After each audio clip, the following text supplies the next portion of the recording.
पतवार के नैया पार तैरे से लगा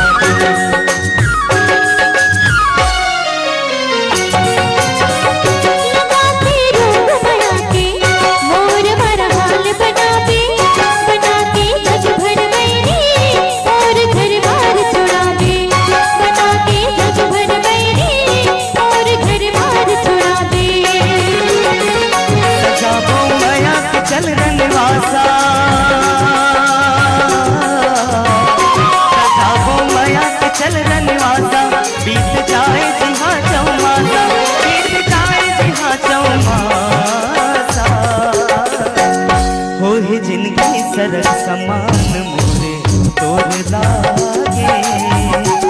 तो फिर ले जार परान गोरे